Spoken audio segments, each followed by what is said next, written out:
Wow! So yun, what's up guys? Kapi tayo habang ina-unbox ko yung ating bagong gamit. Sa wakas at tumating naman tong aking in-order na galing pa ng China. Kailangan ko kasi to dahil sobrang busy sa trabaho. Minsan walang tayong magluto. Pag may ganito ka, mabilis lang ang pagluluto. FYI guys, hindi lahat ng brand na galing ng China madaling masira. Actually, paborito ko yung brand na pinili na to dahil sobrang tibay talaga ng brand na to. Kaso mga Chinese naman, pero makikita mo may mga picture siya. Ito, meron siyang ano ba yan?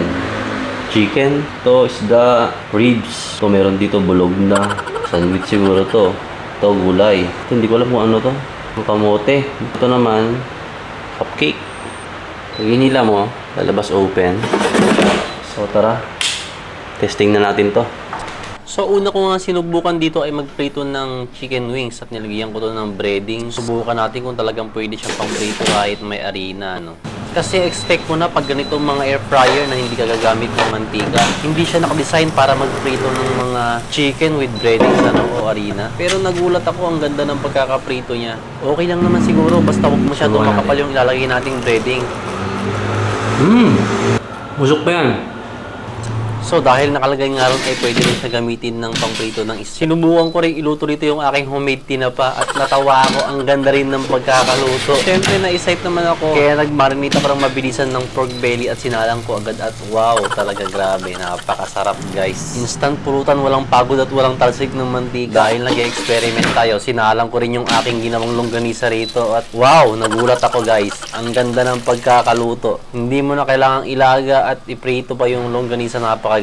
At dahil nga nag-craving na rin ako ng crispy pata guys, naglaga na rin ako ng pata ng baboy at subukan natin itong palutungin dito kung uubra ba talaga itong air fryer na to. At wow, syempre guys, nagulat na naman ako at talagang napakaganda ng pagkakaluto. Legit na fryer nga talaga siya. Wala talaga, crispy siya oh. Testingin na natin agad yan, syempre. Guys, oh, balat oh. Crispy pata sa air fryer. Testing. Ano?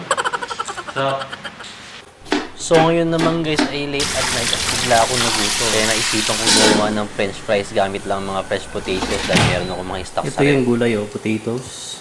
Napili ka lang kung saan dyan. Yan. Touchscreen siya. Play mo lang.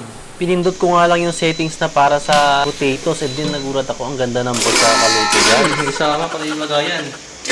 Tinimplahan ko nga lang yan ng garlic salt o kaya asin lang pwede na. Tapos tirahin na natin to.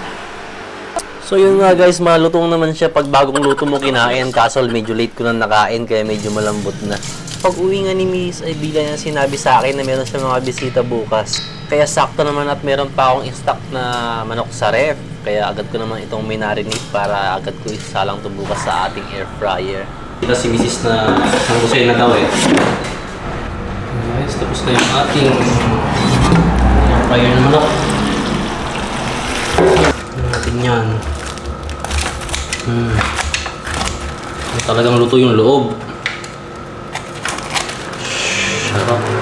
Juicy na crunchy. Kain tayo, kain na tayo, kain na tayo. So yun guys, hanggang dito na lang ating video for today.